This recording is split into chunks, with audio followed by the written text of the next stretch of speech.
Okay, y'all, I'm going to do my first story for YouTube on my foster care. As you guys know, well, I don't know if YouTube knows, but I know TikTok does. I was a foster care child, and it started at 14 days old. I'll tell you about my mother, but I'll tell you a little bit of foster care story. So, 14 days old, they took me from my real mom. When she was in a mental institution where I was born. They had to like give her support or whatever because she wasn't able to take care of herself. So while I was in her belly, they were giving her shock treatment and giving her food and board and all that in a mental institution. Then they took me to another facility where I was born. And then my mother was married to, my father was white. Now I got to tell you about that story too. But she was married to a black man. But he was in a different city. So he had to drive like about 300 miles to go. I think they said he went and got me. And then he took me to his friend's house. And his friend is the bitch that raised me, that abused me, that our family abused me, that the school abused me, that our friends abused me, that the foster care system abused me, that the CP, all of them abused me. So that was that, okay? Now, I didn't find out anything about my mom until 24 years old. That's when I became interested, and I'll tell you about that. But anyway, they took it from my mom.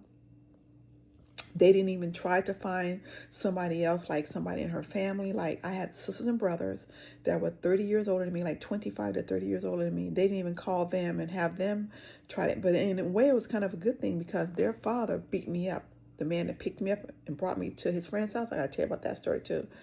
But it was kind of good that it didn't because he probably would have tried to kill me. The way he beat me up. So I don't know. That would have been a good idea.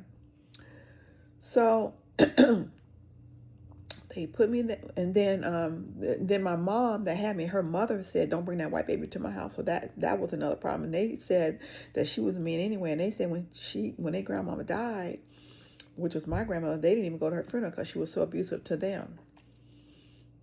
So yeah, that was that on that. So I was raised by this old lady.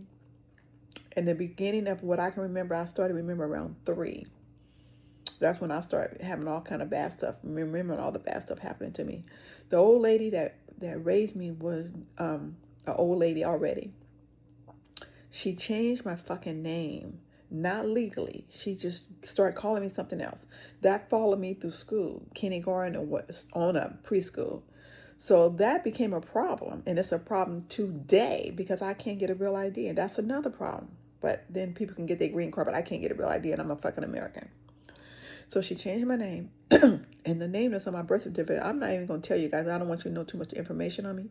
The name is a horrible name that my real mom gave me. I think she gave it to me because she was probably a little bit off. So I got teased about the name a lot. It didn't bother me, but it stayed in my head. So the old lady started calling me another name. So anyway, I used that name. Oh my God, so many problems.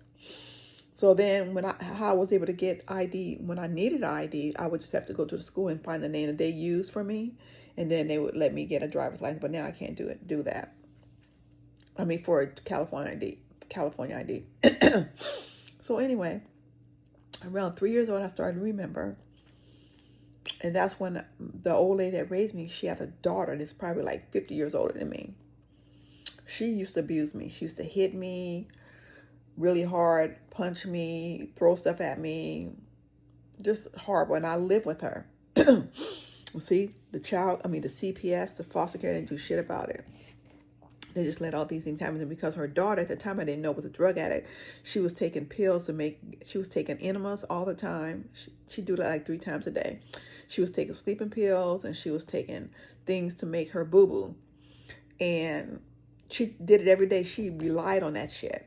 Because she had just got out of a mental institution. She stayed there for 7 years and 6 months. She was in a crazy house, a cuckoo house. They said she was violent. I think she had the devil in her. I know she did. And then she got out and they put me in a house with a crazy lady. What the fuck? With a crazy lady. So I always had to fight her off. And I remember around 4 years old, I was watching my favorite TV show. And she got mad at something because the old lady used to keep other kids and we were making some noise. And she grabbed me by my titty. And it bled. And it hurted so bad because she grabbed the nipple part. And I said in my brain, in my head, when I get old, I'm going to beat the fuck out. I'm going to beat you up. That's what I said. And I did beat her up. Not beat her up, but I beat her up whenever she pissed me off.